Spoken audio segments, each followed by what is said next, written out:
Hello student, this is fifth lecture of science chapter 1।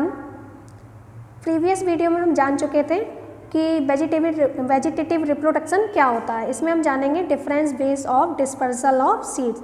तो जो अलग अलग तरीके हैं बीजों के बिखराव के, यानी बीज एक जगह से दूसरी जगह जो फैल रहा है उसके क्या तरीके होते हैं वो हम जानेंगे। All plants produce a large number of seeds. जितने भी पौधे होते हैं उनमें बड़ी मात्रा में बीज निकलते हैं। If all the seeds fall and Guru beneath the parent plant they would be over crowded. यदि सारे बीज एक ही जगह गिर जाएं और पेरेंट प्लांट के पास ही गिर जाएं तो वो क्या होंगे, ओवर क्राउडेड हो जाएंगे, यानी उसी जगह बहुत सारे प्लांट हो गए आएंगे। They will not be enough sunlight and nutrients for such plant. तो इस प्रकार क्या होगा, ना तो उन्हें सूरज की रोशनी सही मिल पाएगी, ना ही पोषक तत्व ज़्यादा प्रत्येक पौधे को मिल पाएगा, क्योंकि इकट्ठे बहुत जगह एक जगह उगाएंगे तो उनको क्या नहीं मिल पाएगा, न्यूट्रिएंट्स और सूरज की रोशनी भी सही नहीं मिल पाएगी।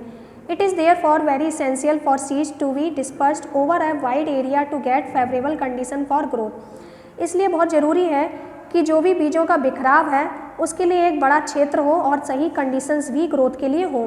This process of scattering of seeds away from the mother plant is called dispersal of seed. तो वह प्रक्रिया जिसमें क्या होता है कि जो बीज होते हैं वो अपने मदर प्लांट से दूसरी जगह जाके गिरता है, उसको ही हम डिस्पर्सल ऑफ सीड्स कहते हैं, बीजों का प्रकीर्णन कहते हैं। The factor which help seeds to disperse are called dispersal agent. और वे फैक्टर, वह कारक जो बीजों के बिखराव में कारण देते हैं उनको हम एजेंट बोलते हैं डिस्पर्सल के। डिस्पर्सल बाई विंड, हवा के द्वारा बीजों का बिखराव। The seeds are small and light in weight and can be carried by wind. बीज जो होते हैं वो छोटे होते हैं और हल्के होते हैं और हवा के द्वारा एक जगह से दूसरी जगह जा सकते हैं। जिनमें क्या होता है, डिस्पर्सल बाई सीड्स, यानी विंड के द्वारा जिनमें होता है, हवा के द्वारा जिनमें बिखराव होता है वो हल्के होते हैं। Some seeds have wings, hair etcetera. Example maple, cotton, dandelion. Seeds are light in weight. तो जैसे कुछ जो बीज होते हैं उनमें क्या होते हैं, पंख होते हैं या बाल होते हैं, जैसे मैपल या कॉटन या डैंडेलियन के होते हैं।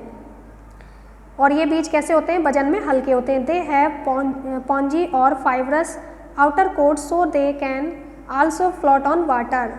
Example lotus, coconut. तो वो कैसे होते हैं, थोड़े फाइब्रस होते हैं और कैसी होती है, आउटर कोट उन पे जो होता है ताकि वो आसानी से पानी पर भी तैर सकते हैं, जैसे लोटस है या कोकोनट के होते हैं वो।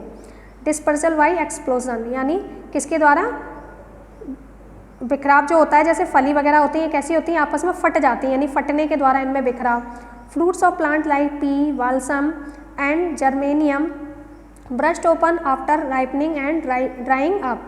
तो कुछ फल जैसे मटर है या वाल्सम या जर्मेनियम के होते हैं, ये क्या होते हैं, पकने के बाद इनकी फलियां आपस में क्या होती हैं, फट जाती हैं। They scatter their seeds away from the mother plant. और जो बीज होते हैं वो मदर प्लांट से दूसरी जगह बिखर जाते हैं।